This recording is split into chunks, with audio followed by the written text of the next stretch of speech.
How frequently do we monitor TSH after starting therapy? When is the first TSH done? Whenever you start therapy, the first TSH, because we are doing the dose escalation slowly, so once you come to your near final dose, like just 100 or 125 microgram, that has to go on for 6 weeks time.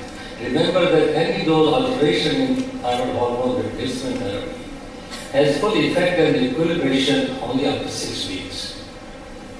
Its minimum is 4 weeks, because it slowly rises in the body pools and then arrive at the final level.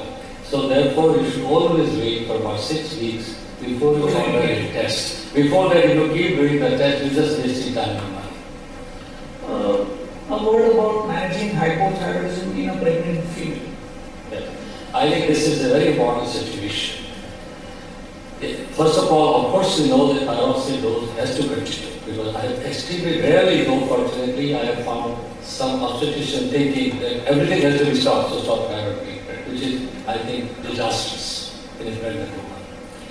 Secondly, there are very, very interesting studies showing now that as soon as pregnancy is diagnosed, the dose should be increased. This is very important. We used to think earlier that it should be increased in second or third trimester. That's not correct. As a matter of fact, in normal pregnancy, the first trimester, there is a physiological hyperthyroidism produced. And in order to simulate that normal situation, you escalate the dose as soon as pregnancy is diagnosed by close to about 25 to 50% right away.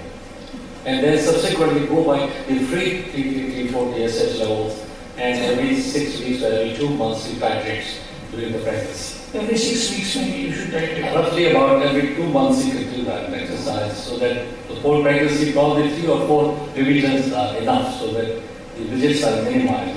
Even if the TSH, say in the third month, is normal, you will still be repeating the TSH after 2 months. Something Yes, you will repeat. yes. So you will be monitoring mandatorily or pregnant. You would rather do all levels like free T3, T4, TSH. And in the end, the last reading before the delivery, we do thyroid antibodies, because a very high titer of antibody at least tells you that there is a possibility of transfer of antibody transvascentally, and therefore you may have very transient disturbances in the neonate.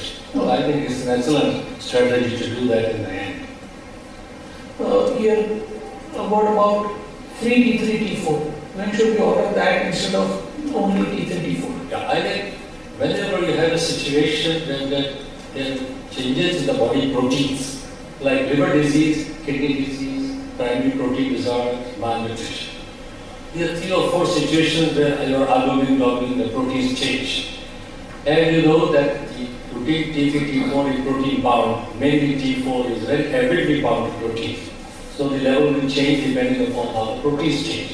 So any such situation, and of course you know that in pregnancy, TBT changes because of estrogens. So pregnancy and protein, disturbances, you should order always a free hormone level, that the free T3 and free T4, and not the protein T3, T4. In diabetes, we are all familiar with managing blood pressure well, managing lipids well. In hypothyroidism, the same kind of awareness is possibly not there, or is it necessary that it should be there? We know that there can be abnormal blood pressure, there can be abnormal lipids in hypothyroid patients. How vigilant should we be, or should we say, can we control thyroid first, then see the levels? I think most of the time we treat type 2 diabetes, who are all beyond 40, 50, 60 years age, most of them. So I think doing a thyroid hormone is important. As a matter of fact, our annual evaluation of diabetes includes a TSH. This is the best way to diagnose. So we often discover hypothyroidism there. And remember, type 1 diabetes is a primarily autoimmune disease. So a good number of our type 1 are slowly going into hypothyroidism because both are autoimmune diseases. So all these situations require, the vigilance and probably including TSH in your routine tests. Many hypothyroid patients also have dyslipidemia. So should we control hypothyroid first before treating the dyslipidemia? Yes, I think you should. As a matter of fact, I remember my teachers, which is close to 50, 55 years ago, telling me when thyroid acids were not there, the high cholesterol, they used to say think of hypothyroidism. Okay. And subsequently, thyroid assay scale, when we thought what a ridiculous way of diagnosing hypothyroidism now with the thyroid assay. But now we know that one of the very early manifestations of mild hypothyroidism is LDL cholesterol rise and also triglyceride rise. And therefore, you must treat hypothyroidism adequately for about 2 months and then only take the decision regarding hypolipidemic therapy.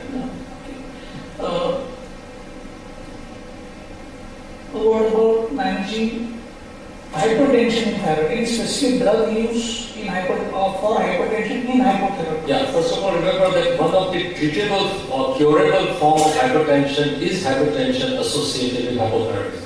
So, my MD or DM students, this is a very, very basic question I ask. If they can't answer this, they probably fail. Besides the pheochromocytoma and all, the first is Hypertension, that's important cause. Yes, the cause of hypertension, hypothyroidism. So I would really, of course, when you do the thyroid replacement, you may use an anti-hypertensive drug for a while. But subsequently, I would see whether this person really requires anti-hypertensive therapy. After I have replaced for 3-4 months, I'll try to review the situation for the need of anti-hypertensive therapy or not. Also, look at the history of essential hypertension in the family. If it is there, then you might, continue the treatment. But you'll have to be cautious. We'll go on to hyperthyroidism, sir. Hyperthyroidism, should family physicians manage at all or always refer? Hyperthyroidism is somewhat rare, so that if the family physicians is, I propose, somewhat difficult to manage. So I would say that the major part is numerically hypothyroidism. The family physician has to learn to manage hypothyroidism day to day. Hyper, most of the time, is better that it is referred to because the drugs used are not that simple. The possibility of side effect. The modes of treatment available are at least 3 basic modes of treatment, and the decisions have to be made regarding what should be the correct mode of treatment in a given patient, in a given situation like pregnancy and hyperthyroidism presents another kind of problem. So, I would basically feel that it's better to avoid. Although the diagnosis has to be made. I think at the level of diagnosis, it's always the family physician, because first contact is family physician. So I would The classic presentation to diagnose hypertension we all know, and we probably order for the tests. Sometimes in the elderly, the presentation is a little different. Yeah. What kind of different presentations can we see? They straight go into cardiac manifestations sometimes. So straight atrial fibrillation. See, they do not have as much of the sweating and weight changes. Those don't occur. But it's still goes to cardiac manifestations. So you have to be careful. Atrial fibrillation also look for a possibility of hyperthyroidism. Apart from that, I think if you keep in mind basic 2 or 3 symptoms, that is, the increase at weight loss, tachycardia, and increased sweating. 3 major manifestations of hyperthyroidism. Keep those 3 in mind. And if you find such a patient, take off it or a thyroid test. This is the best way a family physician can diagnose. Can PO be a manifestation of hyperthyroidism? Not really. We feel very warm. The skin is very velvety and smooth. It's lovely to feel the skin. But you see, real pyrexia is the cause of as a manifestation of hyperthyroidism. No, except transient hypothyroidism associated with viral thyroiditis. It is a very important cause of PEO. And so in your PEO list, all of you doctors always have a list of some common pyrexia diseases prevalent in this part of the world, and please add viral thyroiditis. The cause of pyrexia unknown origin, very, very important cause of pyrexia.